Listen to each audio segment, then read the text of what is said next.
Welcome to the Arsenal Vision post-match podcast. Well, then Perez has got the better of it, and he looks to get the better of Schmeichel, and he's done it. Willis is going to fall here for Alexis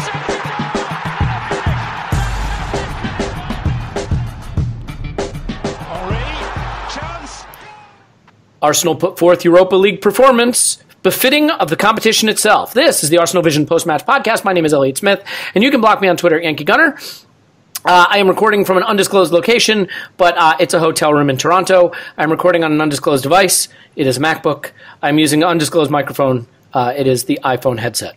So, it's not going to be my finest, but we're going to get through it. I am here with people who will carry the day. One of them is Tim. You can find him on Twitter at Stilberto. Hello, Tim. Hello there. Hello, indeed. And Clive is on Twitter at ClivePAFC. Hello, Clive. Hello, hello. Scott, our resident stats expert, will be on with not the most statsy stats segment ever, but that's okay. He'll be here. Paul will not be here because he's on a third viewing of the Red Star Belgrade game because it was scintillating. Okay, so Tim, it happened. I mean, once again, I think we can confirm it happened. 0-0 draw. To be fair, it does get us through to the next round, and I think you'd have to say we're going to top the group, which you're probably going to want to do given some of the teams that will be parachuting into the competition, although I have to admit I have absolutely no idea what happens in the next stage of the competition or how we're paired with opponents, so it really doesn't matter. I guess the first thing I wanted to ask from you is just the very basics of going with this setup. Again, none of us on this pod are going to disagree it was right to rotate, so I don't mean the rotation itself, but are you getting tired of him sticking with this group set up this way when it seems pretty clear that it's just not the right set of players to try approaching it with this system? I kind of see it both ways, to be honest. I don't think it's the best setup.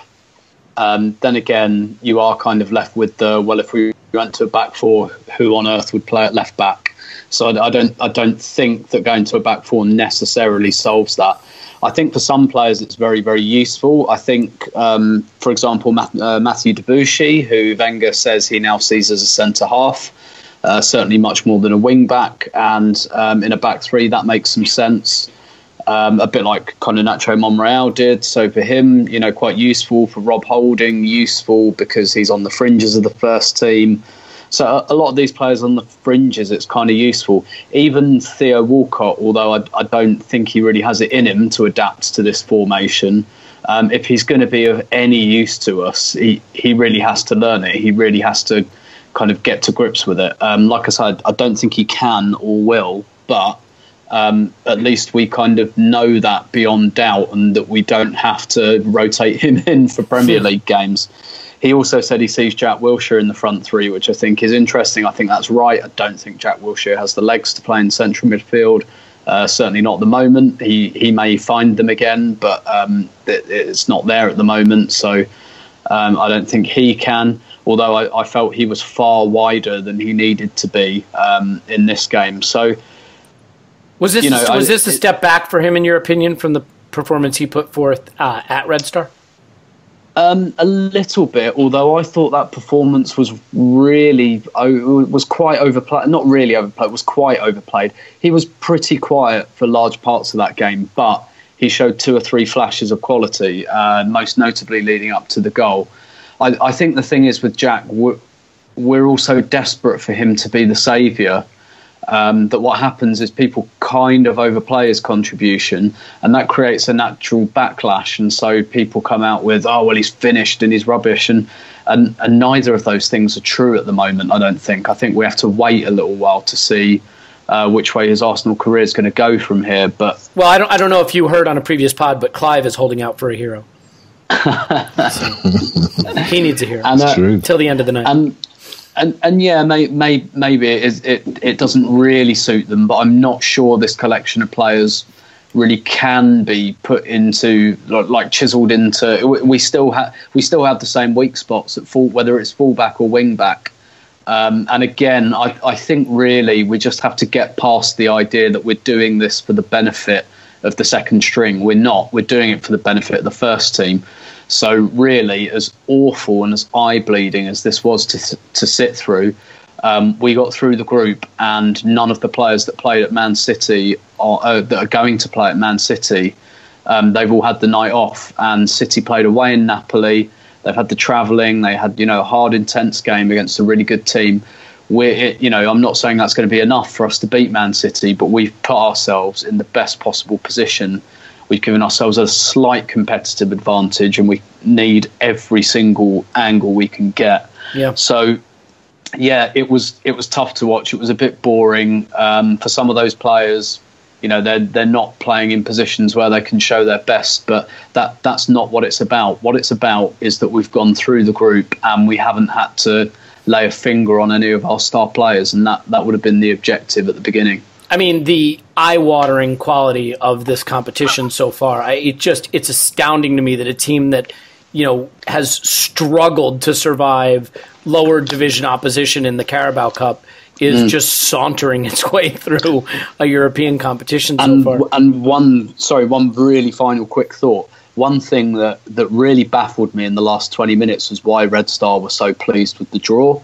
It doesn't do a lot for them in the group, and I thought that we were there for the taking and they created chances. And not only were they settling on the draw, but they were doing all this time wasting and these histrionics, and I was just thinking, this is your time you're wasting, not really ours. So I don't get why they did that. In a worst case scenario where we drop the points there, we just have to try a little bit in one of the next two games. Not the worst thing in the world. I'll come over to you in a second, Clive, but just one last quick thing for you, Tim. I think we agree that getting our first team as much rest as possible is an important objective going into a very busy period in November and December. Are we on to something here with resting them, and you rest them again and actually don't bring any players to City and take the 3-0, right? I mean, because that's what you get for a forfeit, right, is 3-0. I mean, we can come on to that when we do our City preview, but I think we should at least explore the possibility that 3-0 forfeit might be the way to go. I think we'll give them a game, but there we go. We're coming to that, Tim. Don't blow your load yet. Okay, so, Clive, we'll get to the ugly because there's a lot of it, and not just your humble host. But the good of this, I think, are two things. Matt Macey and Rob Holding both kind of impressed me. I thought Holding was good with the ball. He carried it forward confidently. He showed a good burst, a little more composed, and he's been a player who has looked a little ragged when he's been playing. And Macey made some big stops, came out of his goal quickly to get into good positions, brilliantly tapped one onto the bar. For you, when there's so much focus on the crapness of Theo or Giroud or Coquelin, for that matter, or the exciting young attacking talents that we're looking for, like Nelson, do you think that the real stars of the show are Macey and Holding?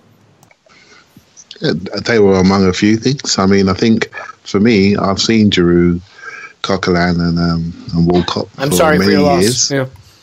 And I think I've seen all of their moves, all of their tricks, all of their reincarnations.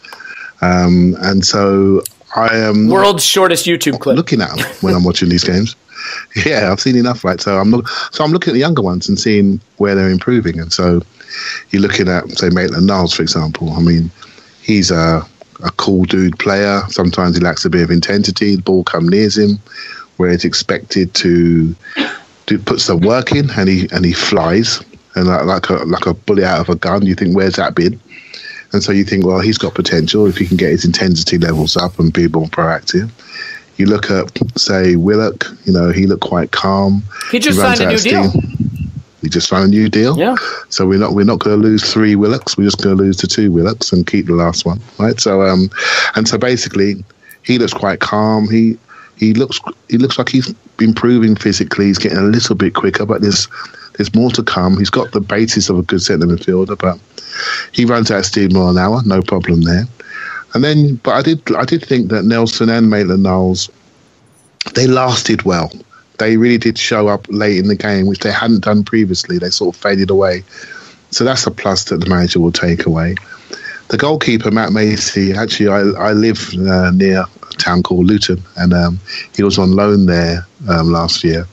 And so I did catch him a couple of times. He was very, very good. And he had to come back to Arsenal, and it cost Luton. It probably cost him places in the league. So that was an issue. And I don't know how, I haven't seen him this year at Arsenal, but he's a massive presence. He's 6'6", I believe, and he's only 22, 23. So he's a really massive athletic presence, really good physique on him. I thought I felt calm when I watch him. I don't feel nervous. If he improves his kicking, I think there's a future for him. We'll see how far he goes.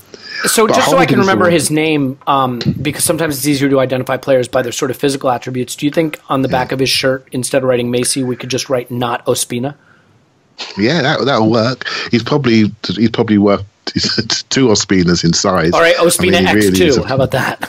Yeah, he's a fantastic presence, right? And so that's a good start for him, and it's a big level jump, and he didn't look too bad. I was a little bit nervy at the start, but he made a great save. But Holding's the one that I'm really interested in, and because I think he's reached a height, but I also think he's reached some pretty low lows. And he started very well. Obviously, we all know what happened in the cup final. But at the start of this season, he was really struggling. My eyes started to get a bit worried about him. There's a pre-season picture of him and Callan Chambers doing a sprint together, and they were equal. I thought, this is a bit worrying, because I always think Chambers is slow, and I hadn't noticed Holding's pace. And or lack to be of. fair, just real quick, is it possible we think of Chambers as slow because we've seen him play fullback, where speed is so much more important, whereas Holding at center back, or even Chambers at center back for that matter, that same speed might not be considered as slow? You're absolutely right, spot on. And that's why I think both of them are excellent centre backs in the 3. But what I've noticed about Holding lately, how he's trying to recover from his low, and he's really focusing on aggression. He's really focusing on really smashing people early and really being physical in contact. And I think he's trying to fight his way out of the lowness. He's trying to fight his way out of it, and I really like that. That tells you something about his mentality. Backing up your claim there, by the way, Clive, as I cut across you again, in Scott's section coming up later, you'll hear that he won an incredible percentage of his aerial duels and a lot of aerial duels in the game. So that sort of supports your argument about his battling nature or battling approach to recovering his form. Yeah, he's gone no nonsense, and he's looking like a left centre half now that can receive it on his left foot. A lovely volleyed receiver on his left foot in the game.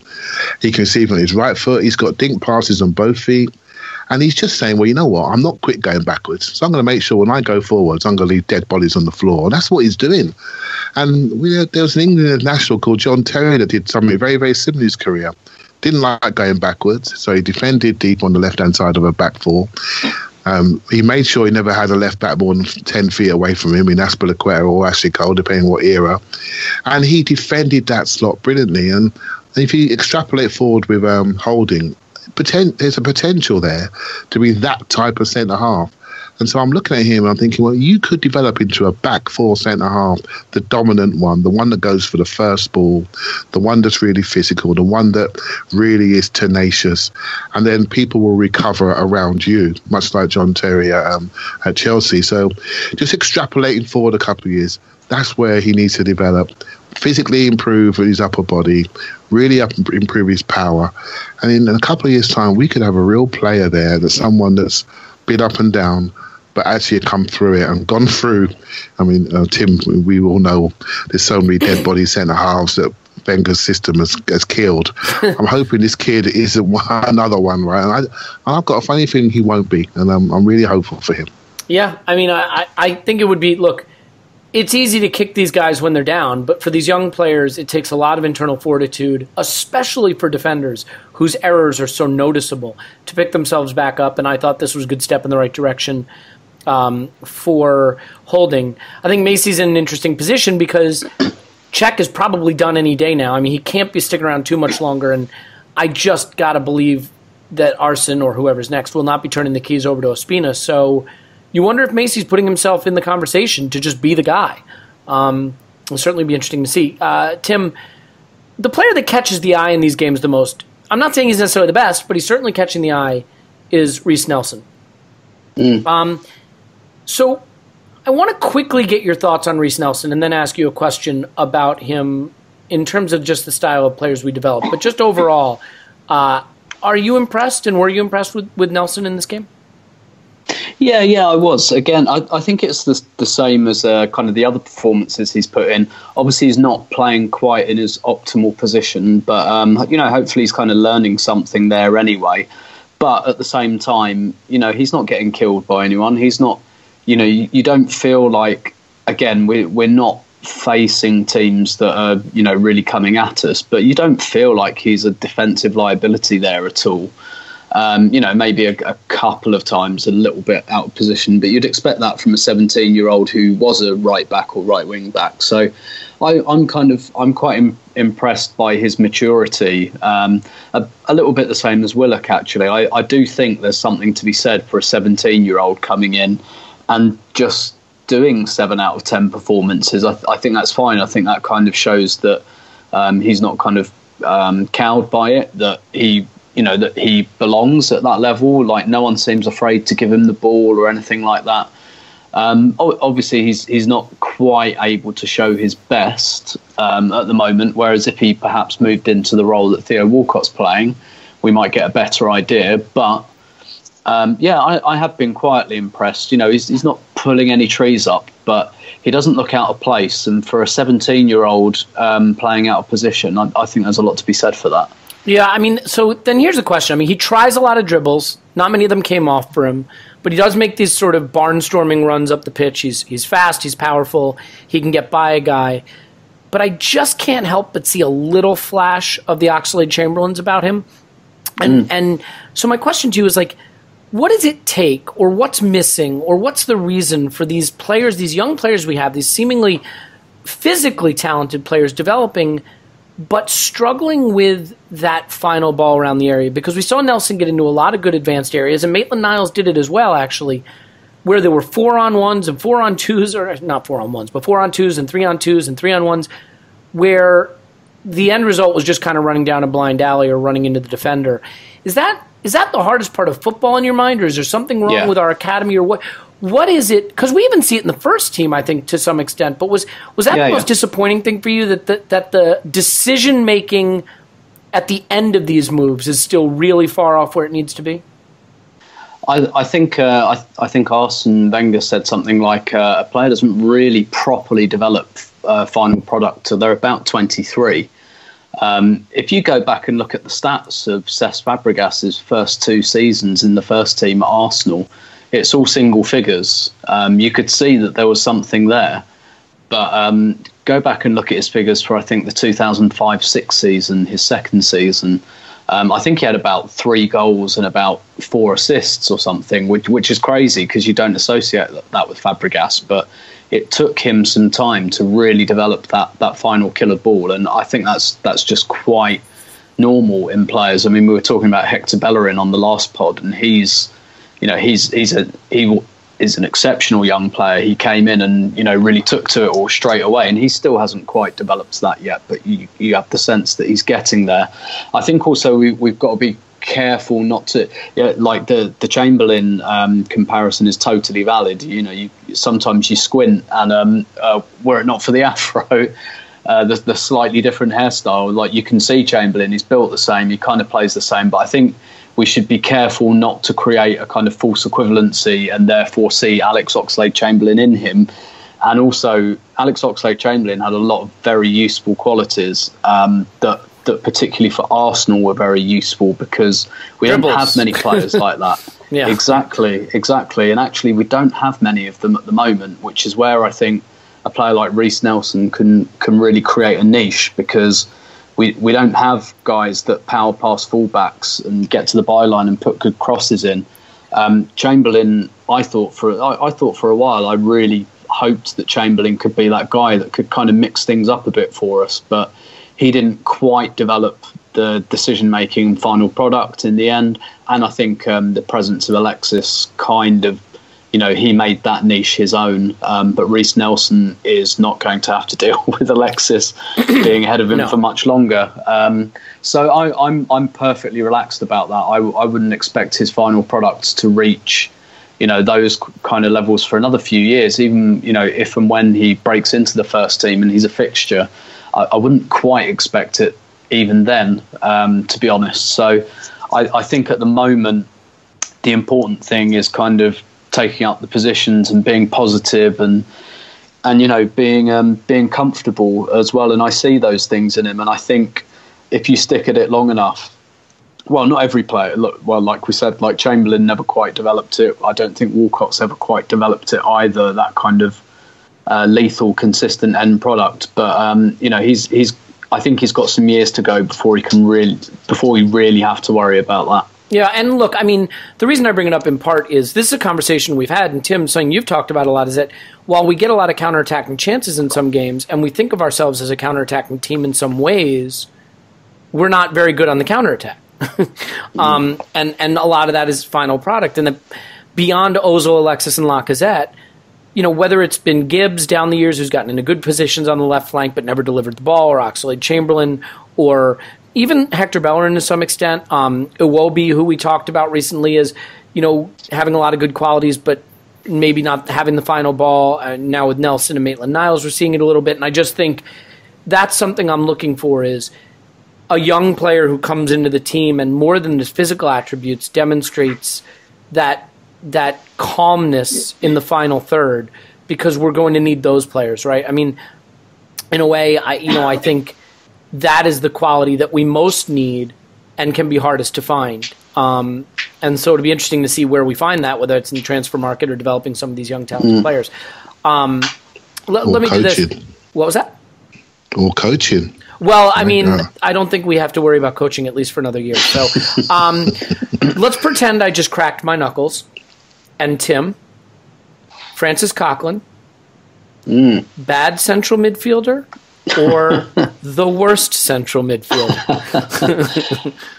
Yeah, it was another really, really disappointing performance from him. And, you can perhaps cut him some slack because he's had injury problems really going back right into last season. He's been in and out of the team. But I think basically what we've seen is a player who had a very specific purpose for a very short amount of time, and it's expired, quite frankly. Even when he was in that partnership with Cazorla, you always had the impression it was 80% Cazorla.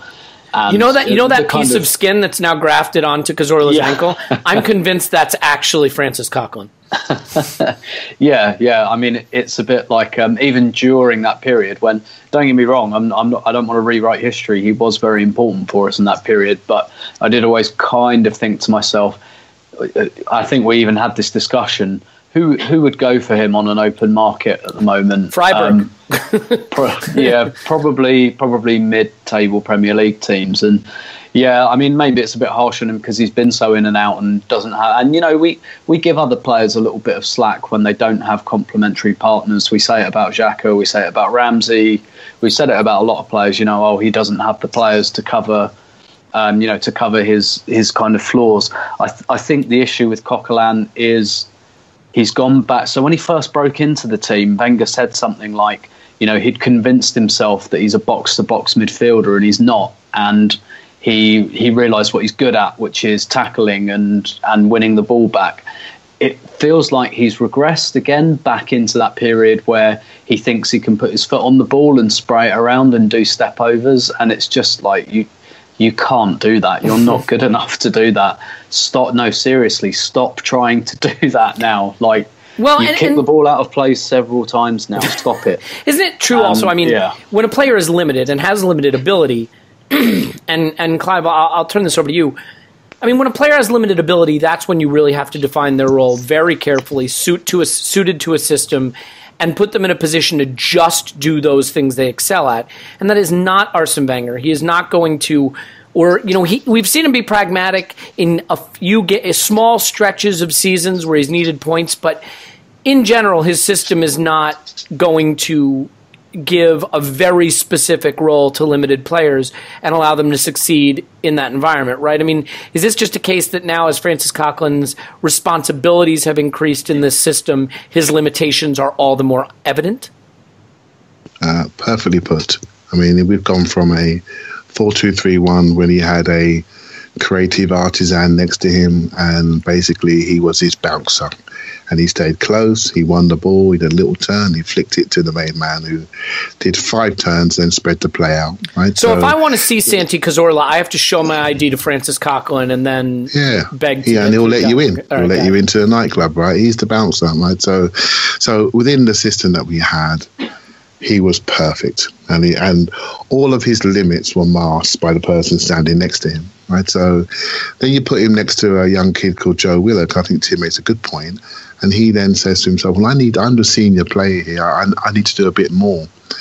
And then you actually expose his limits even more, because what he was trying to do he's not very good at. And you actually see exactly where his ceiling is. And that's what makes people a bit more concerned. Yes, he's not been fit. He hasn't had any sort of continuity for a while. He's trying to get minutes. He's trying to impress. He's trying too hard. It's difficult being the second string. You get your moment, you got to take it. The system has developed away from him. You know, we have a register at the base, and we have a runner in front with 2 number 10s to left and right. So you look at him, you say, well, I can't put him at the base. And if I make him the runner, I don't know where he's going to run to. He might run down the tunnel, right? So I'm thinking, where can I? If only. What can I do, right? What can I do? So he's working hard. He's trying to work himself out of it. But what I'm looking at Ainsley Maitland-Niles, for example. I know it's not the right time yet, but you can see somebody who can run with the ball, carry the ball, calm in possession, potentially could be one of the two with multiple people, and then could develop a partnership, because he's just got more distance to his game. I think Coquelin's a very sharp, short, sprinting tackler. But you create space for him, and he just doesn't know what to do with it.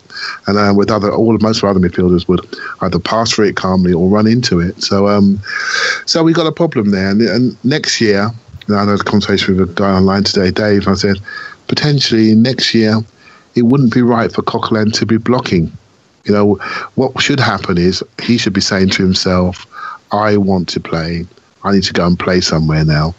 Play in a system where where my attributes are really valued.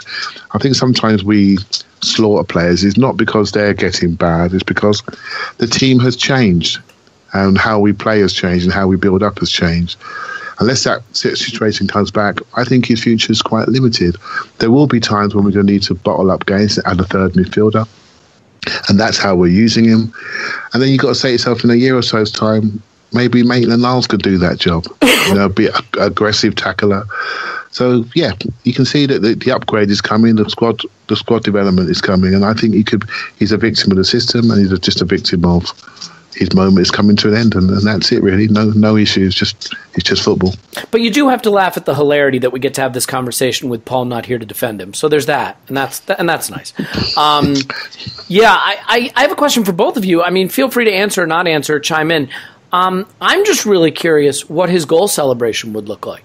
Because, I mean, at a minimum, it's going to be something hilarious, right? Like, does he just run through the back of the net or something? Like, it's going to be epic. It will probably go out of play, to be honest. There's no question, Tim, that when he scores a goal, it will get overturned by the dubious goals panel. And I just can't wait for that.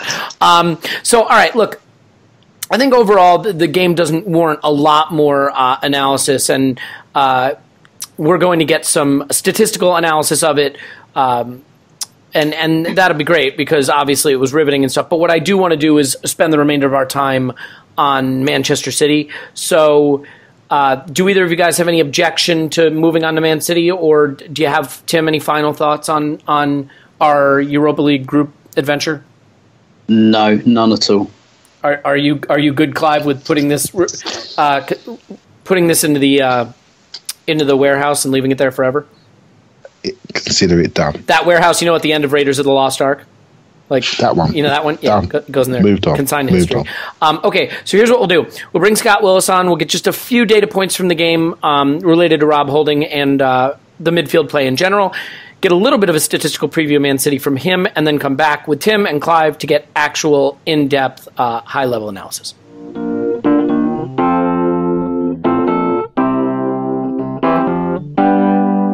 So Scott is back. Again, you can find Scott on Twitter at O_that_crab. And you can find his fine work on crabstats.blogspot.com if you're so inclined. And he has some data you can even interact with and create your own radars and things like that. So I definitely recommend it. Scott, good to talk to you again. Thank you. Thank you. So real quick, I don't think we want to spend a lot of time on the Red Star game, but when we got on this call before we started recording, the first thing you were eager to tell me is how impressed you were with Rob Holding. And when a game is kind of unimpressive and there's a sense of frustration following it, it can be hard to look at the silver lining. And Rob Holding's a player who maybe hasn't been at his absolute best, but you were impressed with him. Anything you saw in the numbers that particularly stood out to you and why you were so impressed with his performance?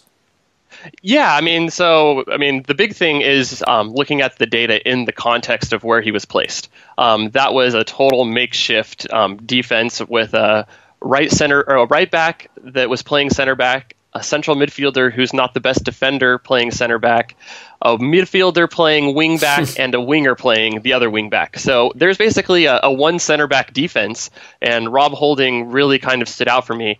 Overall, he was dominant in the air, 5 of 6 on aerial duels. He was our top tackler at 3 of 4, 6 ball recoveries, 4 clearances, 4 interceptions. So basically, he was all over the pitch defensively. The defense could have been a shambles, but he kind of really stood out for me as the only guy that was really putting in a shift. Yeah, I think it's nice to see, actually, and nice to hear that, because I have to admit there were a few moments where I thought he stood out. I thought he carried the ball forward well and played some good line-breaking passes in a game that admittedly was pretty low on quality. But he's also a player that I think has been struggling this season and hasn't looked great when he's been put into the team. And so for him to sort of excel, especially as you pointed out, in a makeshift back line, I think that's great. Now, before we move on from this game, we're not going to focus on Francis Coquelin as much as we might have, because your statistics don't necessarily back up my belief that he would be better going to clown school than playing football.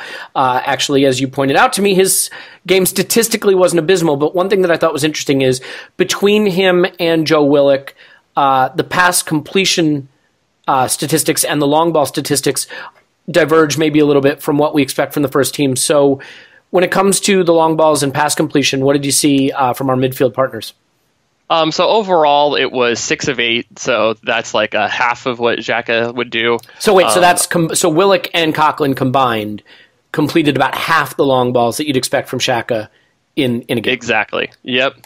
And do you think overall that passing was just kind of there was no cutting edge between them? They had one key pass, and that was from Joe Willock. Mm-hmm. I know everybody will remember the Coquelin fast break that totally broke down. I would have much rather had Ramsey in that situation. It was just a whole lot of no cutting edge, and I think that's where you get a lot of the sterile possession from the team. Yeah, and certainly I know we've seen Xhaka use those long balls to get the ball quickly to the wing backs overlapping and create opportunities from wide spaces. We saw that's how Kolasinac set up Ramsey for his second goal at the weekend, and there wasn't a lot of that going on. So I thought that was interesting. Also they completed low 80s passing completion percentages for the game? Exactly, yeah. Willock was 81.6 and Coquelin 82.9, so nothing to write home about. Yeah, those are percentages that we've kind of been critical of Xhaka for as being too low for our central midfield. And so when your central midfield isn't completing passes at a particularly high percentage and not giving long balls like you're used to, especially when you depend on those for your build-up in wide positions, that might explain some of why we struggled to build the play. So that's great, but obviously not an awe-inspiring game. So let's do this. Let's preview what should be an awe-inspiring game, for better or for worse, the one at the weekend. High-flying Manchester City. Pep Guardiola's got his team purring, and I think a lot of Arsenal fans are pretty nervous about what could happen at the Etihad on Sunday. So, statistically speaking, are we right to be terrified? Manchester. I have Manchester City ranked as one of the better teams in Europe. I don't have the full numbers on where they would rank, but they are heads and several steps above the rest of the league. In my team ranking, I have them ranked as 35% better than the league average. Next best is Manchester United, and they are only 29% better than league average. Out of curiosity, how do you arrive at that calculation? Is it based on XG differential? Are there a number of statistics that go into it? So it's based on the last 3 years of data to try to smooth out things. There's more weighting towards the most recent results, and it's based on where shots are taken, the number of big chances, and you get an offensive ranking and a defensive ranking, and then there's a combined ranking. So Manchester City rank first in offensive value. They're 53% better than league average. Wow. They are also first in defensive rank. They are 37% better than league average there. Interesting. So the perception that we can get at them at the back maybe not as accurate as we might hope to believe based on those numbers. Yeah, so Pep has really gotten them going. You could have seen this in his Bayern teams too, where they are so good at shot suppression.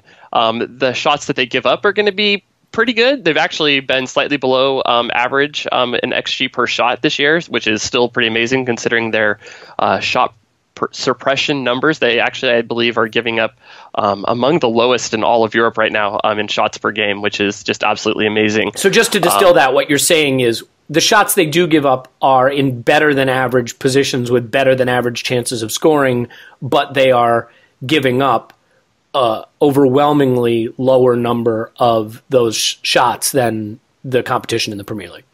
Exactly. Okay. So, and then, so in other words, we have to make our chances count, and I think that's instructive, right, Scott? Because what that tells you is we're going to get few chances, but they are going to be high quality chances when we get them, and so you want people like Lacazette or Alexis on the ball in those positions, as opposed to maybe Iwobi or Danny Welbeck. For you, does that inform the manager's decision? Does he have to put those more clinical finishers on the pitch to take advantage of those limited chances when they come? I think that is the imperative, that we need to have our best players on the field. Sounds so easy. So obvious. Why didn't I think of that? So then, I mean, in terms of their attack, is there anything that we should be particularly wary of? I mean, are they pressing aggressively? Are they scoring off counterattacks? Where's the threat come from them? Basically everywhere. Good. As you saw, I don't know if anybody watched the Napoli game, but Pep, scored, I think, was it 2 goals from set pieces and then a counterattack. And I don't know if anybody's watched them in the Premier League knows that they can break any team down that tries to sit deep. Basically, they are frighteningly good at scoring. And you look at their depth. Yes, they played a first-team team in the midweek, but their backup is still ridiculously deep. And so I'm scared.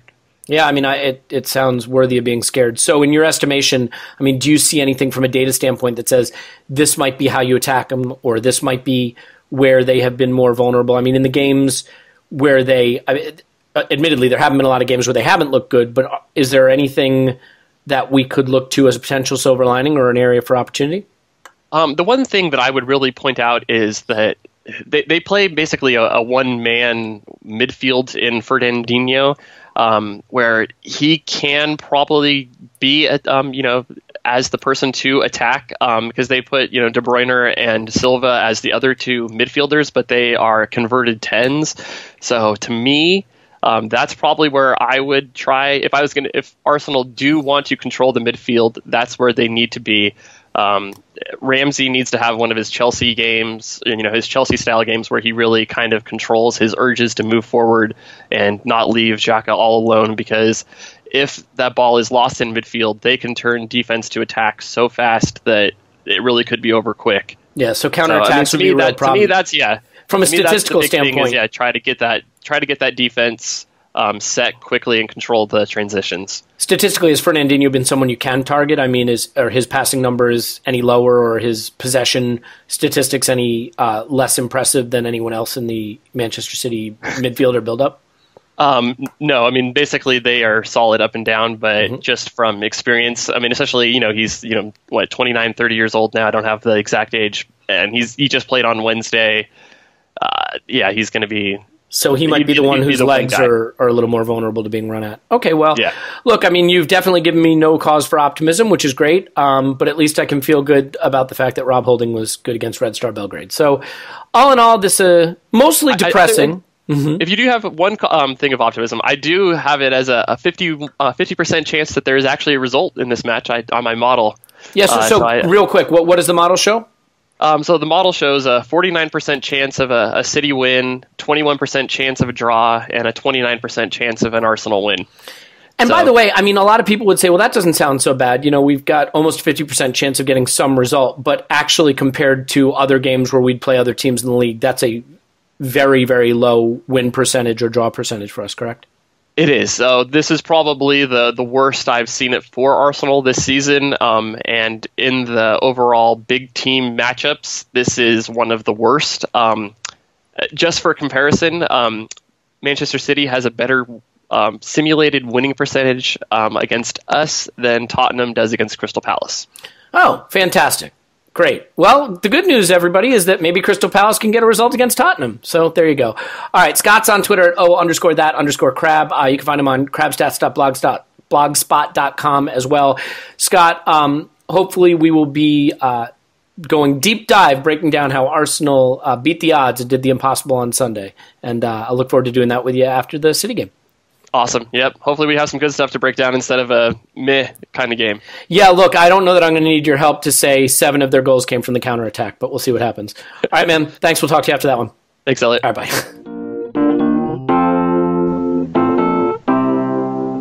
bye. Okay, so that gives us all the reason in the world to be terrified of the game we have on Sunday. Let's see if Tim and Clive can help us maybe keep our food down between now and then. But, Tim, it's interesting, right? I mean, Pep Guardiola's teams have put Arsenal's teams on the rack quite a bit over the past few years. But actually, we've gotten some decent results against him. They haven't always been enjoyable games to endure, but I can think of wins over Bayern Munich. I can think of a win over that incredible Barcelona team. But you look at Manchester City, and they really are rolling. As Scott detailed, I mean, they are not only scoring rampantly, but they are allowing the fewest goal-scoring chances in the league. But before we came on, you said you think we'll give them a game. So in your mind, what is the key to that happening? And let's just bear in mind again that like our away record at the top 4/6, but top 4, obviously has been a dumpster fire. We haven't won in ages. So what gives you cause for optimism? Probably blind faith. No, it's as good a reason as any. So the thing is with City, I do think, albeit from a very, very, very high level, that they're not quite where they were a couple of weeks ago. Obviously, they're still operating at a very high level, a higher level than we are. But I think that that Stoke game a couple of weeks ago, they won 7-2, and perhaps the first half an hour against Napoli at home a couple of weeks ago, I was looking at them, and it reminded me so much of Arsenal at the beginning of the 2002-03 season, where we'd just come off the back of the league win, and we were absolutely turning teams over in like. We had like 4 games in a row that were over after half an hour, and we were just toying with teams, and we had injuries, and it didn't matter. And hey, can we hop in the time machine and go back to that time and live there again? Because that would be great.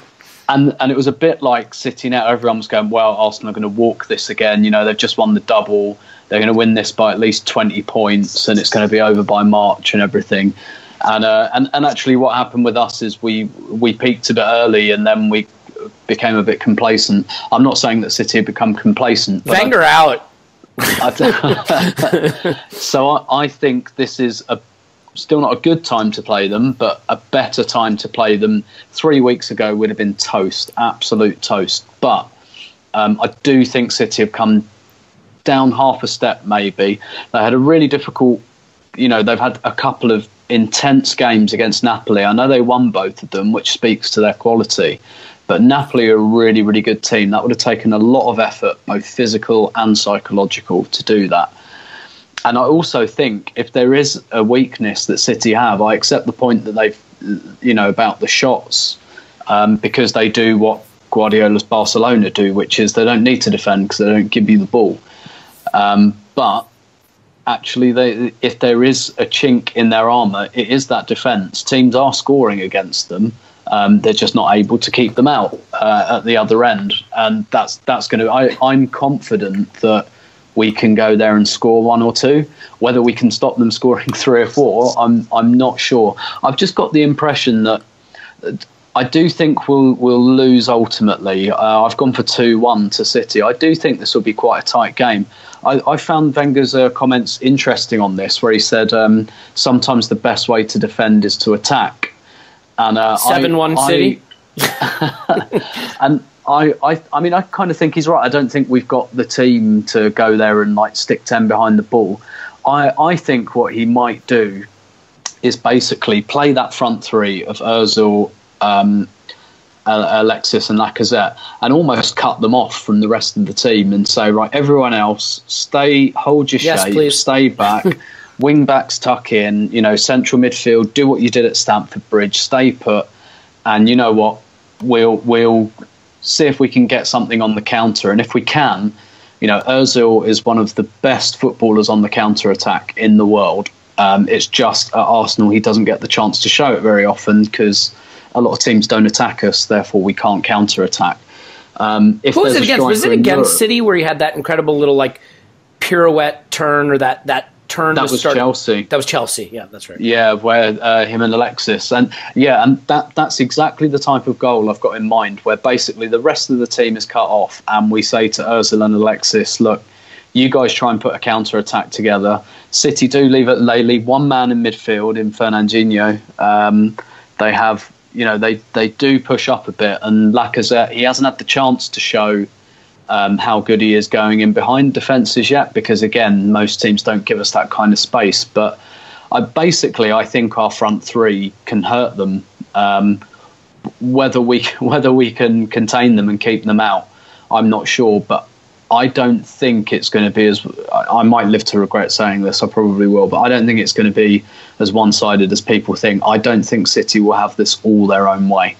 Yeah, I mean, I buy that. I mean, to an extent. I mean, I still think the challenge is what happens when we have the ball, and can we keep the ball? Because if we give them the ball back in bad positions, I mean, we thought Liverpool hurt us. Man City can hurt us worse. And I think if you look at the performance against Liverpool, there are a million excuses for why it happened, but there aren't a million excuses for why the Spurs game happened at White Hart Lane last season. And that was with a pretty good Arsenal team that was in pretty good form, or at least reasonably. And it was our worst, at least on XG, our worst performance of the entire season. I think we're going to struggle if they press us and if they're intense out of possession, if they have the legs, if they have the energy for it. I mean, that's where them having Champions League, an important Champions League game, and us not having one is important. But Clive, one thing that came up in the stats section is that City don't concede a lot of chances. In fact, they concede among the fewest in the league. But the chances they concede are above average in terms of XG, meaning they're pretty good chances. Is that the argument for why we have to stick with Ozil, Alexis, and Lacazette? Because this is never a 0-0 game, and for us to get a result, we are going to have to convert those very few good chances they give us, and our best chance of doing that is with our best attacking players. Yep, probably. But I've just got a hunch that he won't stick with those three. I think. You think Iwobi comes in for Ozil? Yeah, I think Iwobi comes in for Ozil. So can I stop you for a second? No, I want to stop you just for a second. Okay, fine, go ahead. Well, I think it could be for. I think Lacazette could come out. Interesting. I've got a feeling Lacazette could come out and Alexis goes centre forward. I just think we've got to. What does that give us, though? So I get why you would say that, Clive, but tactically, because I get the energy and the running you get from Iwobi, but realistically, that intensity doesn't happen in an area of the pitch where we're going to be contesting it. They're going to have us parked in our own half for 60% of this match. Well, I think Wenger's very smart, right? Because what no one has done, no one has tried to attack them really, apart from maybe Napoli. Right, so no one has really gone at them consistently. And we talk about the hub and spoke Arsenal midfield with Granit Xhaka. Well, you know what? They've got a player called Fernandinho that's got two players around him in De Bruyne and David Silva. And they're great players going forward, but they're not so great running backwards.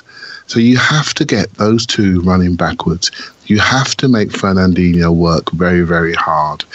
The way to really focus on City is to focus on their star man, and that's Fernandinho. He is the one that makes everyone else tick.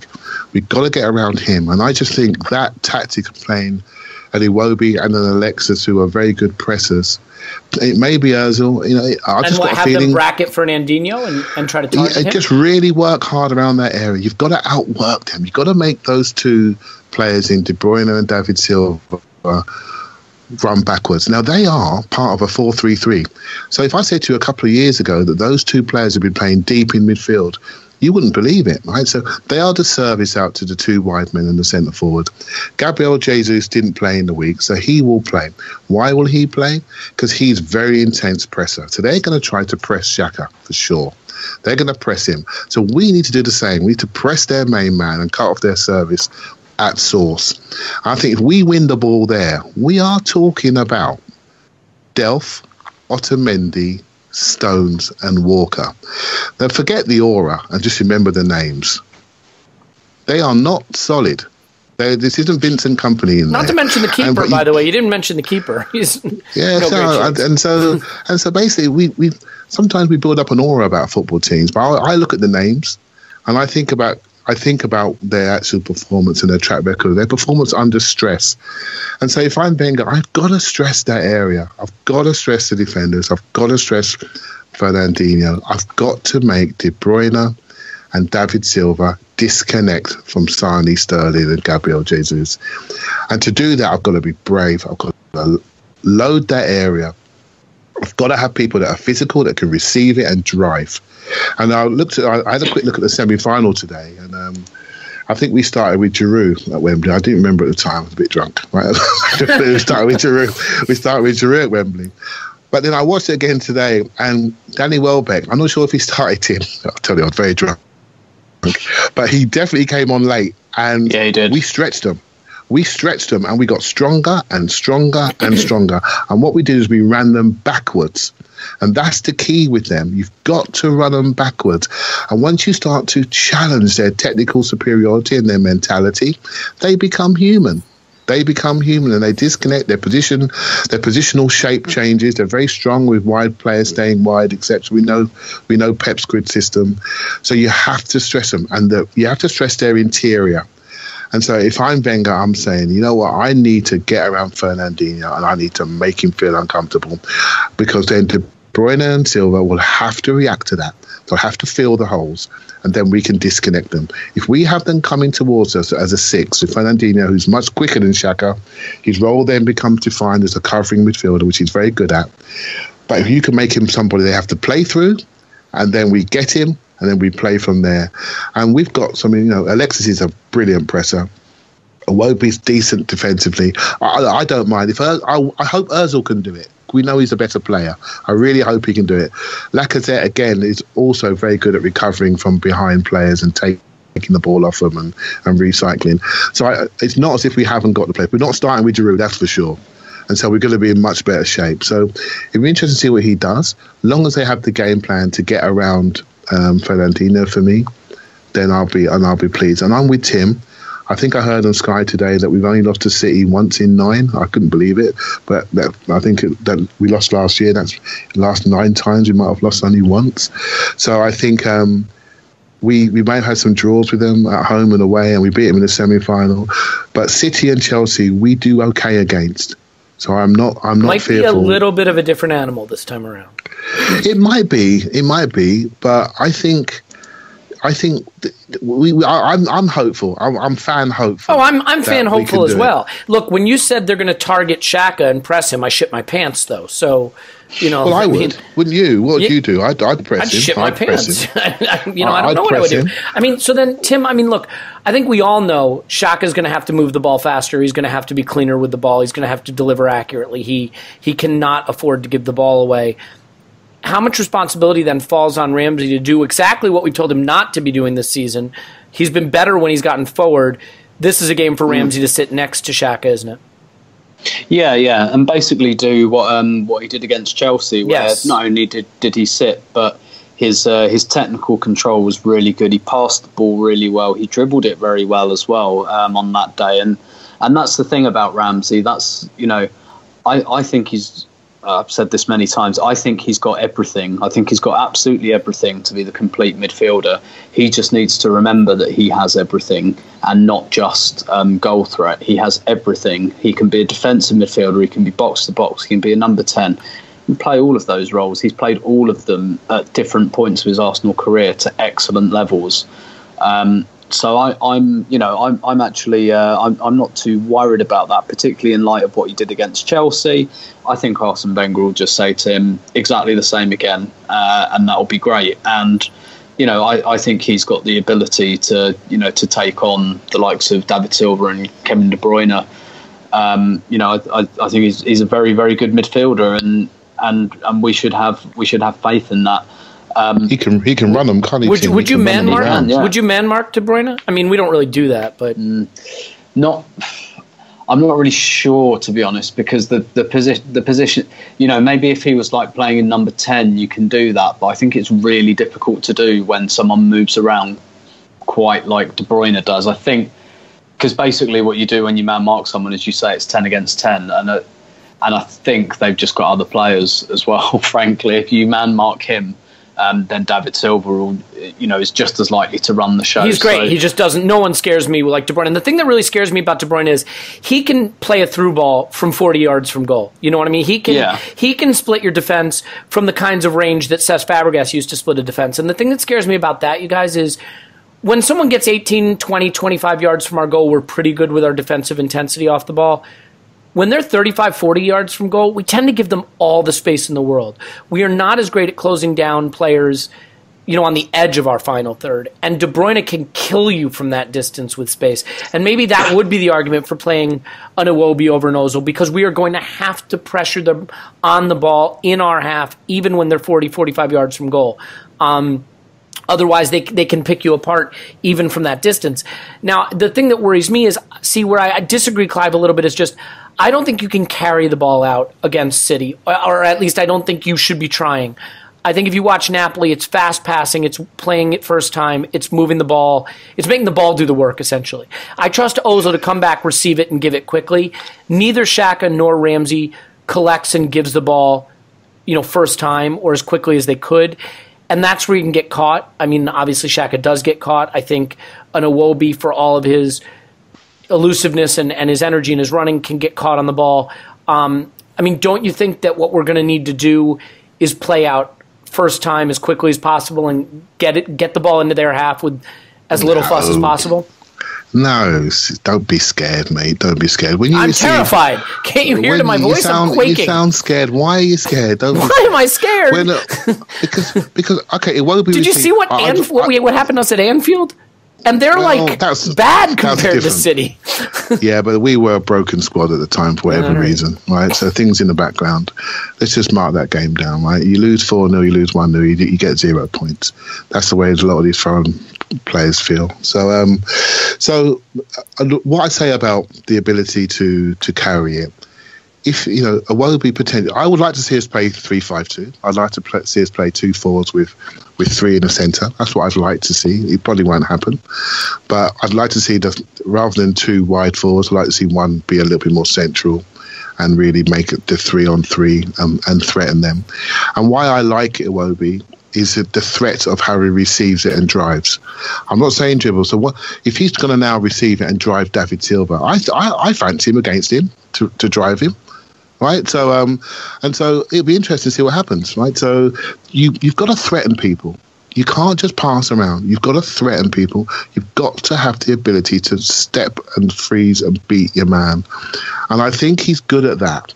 And the end product's not there, but I think he's good at that. I think he's got a good physical presence, and when he receives it, he can bosh people off and go again. I think it's important we have that physical confidence. We had it at Chelsea. We weren't bullied. It's really important that when we have our time on the ball, that we threaten them. We don't kick it up the other end and chase after it and reset and let them get their momentum. Do you think we can keep the ball? I mean, honestly, like we've seen ourselves against Pep Guardiola sides, and that was with teams that even had better midfields than we have now, and they've had 60, 65, 70% possession against us. We once went to the new camp and had 0 shots and 30% possession against Guardiola. I mean, do you see this being a game where we can have the ball? I mean, can we? Two questions. Will we be able to have the ball, and is it even in our best interest to have the ball? Well, I read some of those articles about Mourinho's philosophy on football and how you create mistakes from other people. We haven't got those players to do that, to play like that. All I'm hoping for is when we have the ball, we unsettle them. When we have the ball, we have the ability to do something with it. And whether we play the front three or whether we don't play, I'm not worried about that because I think our first 11 has got that ability. I actually think the central area is obviously one area that we need to be in charge of, but I actually believe the game will be one that the wing back area, the full back area, because that's what City do. They run in that gap. They run in between the wing back and the centre half, and that's why I feel very strongly that the way our defensive play is our back five. We've really got 4 fullbacks in the way they defend. Koscielny defends like a fullback 1-on-1. Our wing backs obviously fullbacks.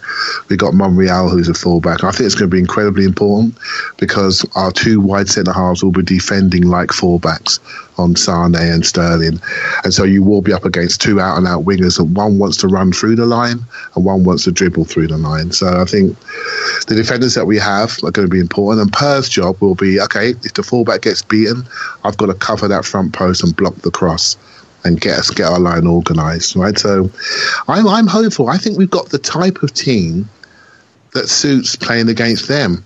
I'm much more worried about Manchester United away, a bigger, stronger, lumpy team that play that are far less harder to read. They've got multiple players they can pick. They're very fast in wide areas, but they're very tall and big.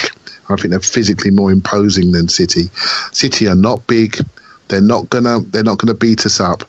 It's gonna be moving the ball. It's going to be your ability to be agile, to be intense, to keep the ball in tight spaces and challenge them back. No one's challenged them yet, and we need to have the bravery to do that and see what they're made of. And if we get beat, we get beat. But I hope if we get beat, we get beat not playing reckless, playerish Arsenal football, but having the bravery to play to be Arsenal and actually play our game and see what happens. And remember, I felt the similar trepidations what you're feeling, Elliot, before the semi-final. And the day before, I reminded myself, you know what? We do well against them, and we do well at Wembley. And we beat them. We beat them running away. Okay, you got a bit of luck with a couple of crossbars. We controlled the middle of the pitch, though. I mean, we dominated them in midfield, Matic and Conte. And what I think is interesting is that he didn't start Fabregas that day, if I remember correcely. No, you're thinking of the cup final. I'm thinking of the semi. Sorry. Mate. Yeah. The semi-final against City. My bad. Yeah. And do you remember the draw? Remember the draw when all those teams were in the draw? You had Tottenham, Chelsea, Arsenal. I'm fairly certain you can go back through my Twitter timeline and see what I thought of the draw. And we're all thinking, well, this is going to be bad. Which way is it going to go? When we got City, everyone thought we were going to get killed. We killed them. And when we got Chelsea, we killed them too. Right? So those 2 teams we're okay against. If it would be Tottenham or Manchester United and maybe Liverpool away, obviously we've already been damaged there.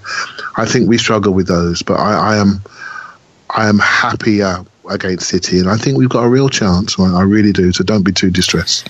All right, so all that's good, Tim. How damaging will it be if we take a 7-1 or 8-2? Yeah, obviously that would be quite damaging. I'm actually quite relaxed about this game, to be honest.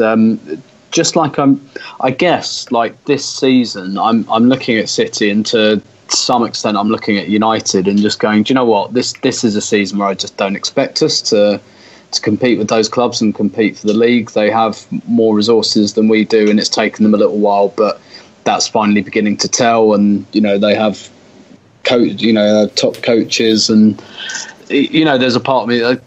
The last couple of seasons have been a missed opportunity, and I don't think this one's going to be. This one, if you tell me that City in the second season under Guardiola, when he spent 100 million on fullbacks, I kind of look at that and think, well, yeah, we're not going to win the league, are we? We're not even going to challenge for it. And I'm quite sanguine about that, and I expect to be in a tight fight for the top four with, maybe Chelsea. I think Chelsea might be on a bit of an island in third, but then again, Spurs, looking very good. So, I'm quite relaxed about it. So long as that doesn't happen and we don't get absolutely thrashed, I expect us to give them the game. I agree with Clive on what the approach to the game should be. I think we should try to be ourselves.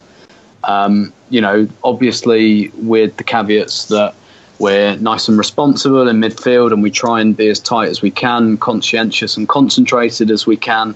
But I don't think we're going to get anything if we try and park the bus and be something we're not. I agree with Clive. I think we've got to worry them when we get the ball, and it might be only 30% of the game that we see it, but when we see it, I think we've got to do something with it and try and move them about, because that's what we've got. And we've got a very good team. I think it's kind of easy to forget because perhaps we don't have a good manager anymore. But we have a really good team with really good players, and what the FA Cup showed us last year is they can rise to these occasions. When they want to, and when they know they have to concentrate for 90 minutes. That all of that said, I still don't think it's quite going to be enough. I do think City are probably just going to have a bit too much, but I'm kind of all right with that. So long as we give a decent account of ourselves, I don't feel a great deal of pressure, unless it goes like it did at Anfield, in which case we'll all be feeling pretty terrible, and that would be very damaging. But that said, this international break, we've got far fewer players going away afterwards. Chile aren't playing in November. Nacho hasn't been picked for Spain, and basically this international round, bar the playoffs for the World Cup, is all about friendlies, and kind of teams are trying things out, or some teams haven't got friendlies. So we can give it our all for this game. These players have had 8 days off. They can put everything in, and then a lot of them have got a fortnight off. So there's no reason for them to go into this game feeling anything other than quite relaxed with the pressure off. Yeah, I think all of that is fair. And my reasons for optimism, and yes, believe it or not, I actually have some optimism, is a few things. First of all, we should be the much fresher team, really. I mean, our first team is playing once a week, and really some of them have not even been playing that often, whereas City are playing twice a week. They're coming off a high-intensity game, as you referenced earlier. The pressure is on them because they're trying to win a title, whereas for us, this is all reward, no risk, right? People expect us to get hammered at these bullies who are running away with the league, so the players can just go out and enjoy themselves. I also think that if you're going to hurt City, you're going to hurt them counterattacking, you're going to hurt them getting the ball up the pitch quickly, the strength of our team is Ozil, Alexis, and Lacazette. Against teams that sit really deep, I think it can be hard for them to find their way into the game and find their way through, and we saw that against Swansea. But against a team that gives you space, those players should be able to absolutely slaughter you with space, and there will be space for them to operate. So the question is, can the other players sit in and be disciplined and be focused for 90 minutes of really being on the rack? Because I don't care what you say about having to go with them.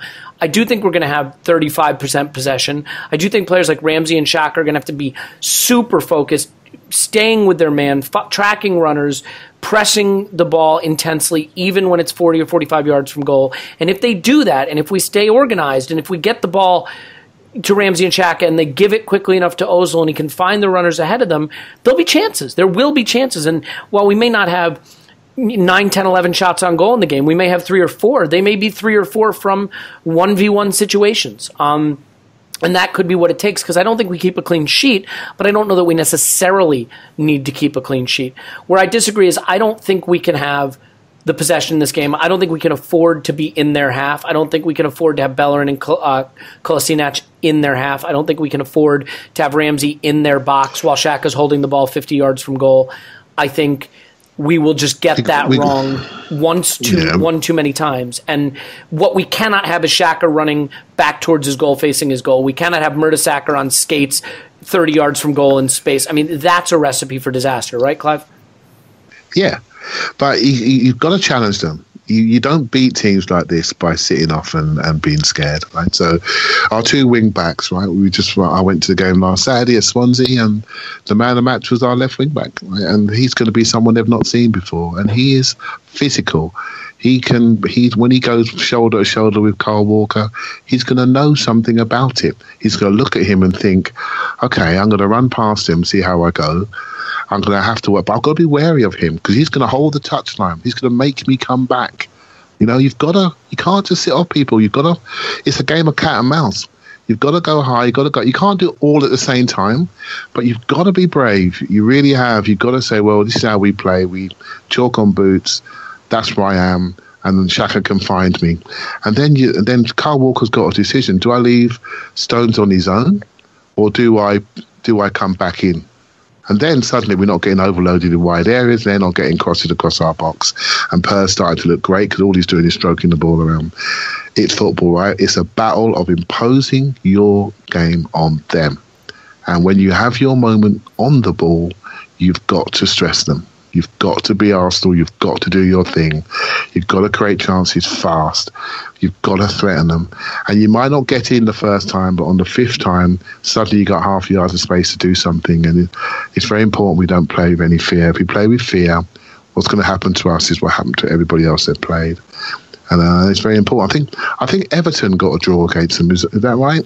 Yep. And all they had Calvert-Lewin. Well, if that's the case, wait a minute. We're what, 3 goals better than Everton, and they're level with Everton. Exactly. So we should be 3 goals better than City. That's how that works, right? Exactly. And they conceded one. I think Rooney scored late, and I think Calvert-Lewin just ran down the sides and just got them running backwards. It's not difficult. I think it's important you realise that every team's got their weakness, right? And so have City. And if any team with Fabian, I wish Theo Walcott was in better form. I really do. Well, I mean, we know that Pep's Barcelona hated playing against Theo, or at least they said that. Well, maybe that was a little reverse psychology. 2 years ago, Theo Walcott was looking at Fabian Delph thinking, I'm going to eat him. He's a left back. Oh my God, give me the ball. Just play it in behind him. I'll just run him backwards.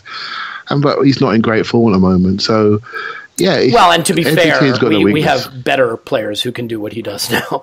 Absolutely. Well, just use that as an example. I get you. Look, ultimately, we know where the strength of our team lies. The 3 best players in our team, I think you'd have to say, are probably Lacazette, Ozil, and Alexis. And they are 3 players who use space absolutely magnificently. And there will be space. I mean, Everton gave them space, and you saw what they did with it. So if the players behind them can get the ball to them in good situations, there should be goals here. Look, Napoli created opportunities. They moved the ball quickly. They got into the attacking half, and they put Manchester City under a lot of threat. The problem is they left themselves exposed at the other end, and there's no team that has the number of options that City has right now, at least not in the Premier League, to make you pay when you give them chances to run at you. So, I mean, look, fingers crossed that the optimism you guys both have is well-founded. I would say I feel optimistic in a place that I wouldn't share because I don't want to expose myself to that kind of hurt and pain. But we shall see. So, in any event, score prediction, Clive. I think it's going to be 2-2. Love it. 2-2 draw. Tim, score prediction? I think it'll be 2-1 City. I'm going to say 4-3 Arsenal. So there you have it. One for the history books, folks. It's going to be epic. It's going to be special. In any event, Tim's on Twitter at Stoberto. Thanks, Tim. My pleasure, as always. Clive's on Twitter at ClivePFC. Thanks, Clive. Thank you very much. All righty. So big game on Sunday. You know what? The one thing I think we can all agree on is you going into a game the way I feel right now, like I almost am approaching this like it'll be like a curiosity. You know, a lot of big games, especially against the really hated rivals, United, Spurs, Chelsea. I just can't get to that level with City for some reason. And so I don't feel that pit in my stomach like, oh, I just want it to be Monday already. I have a curiosity about this. I'm excited to see how it goes.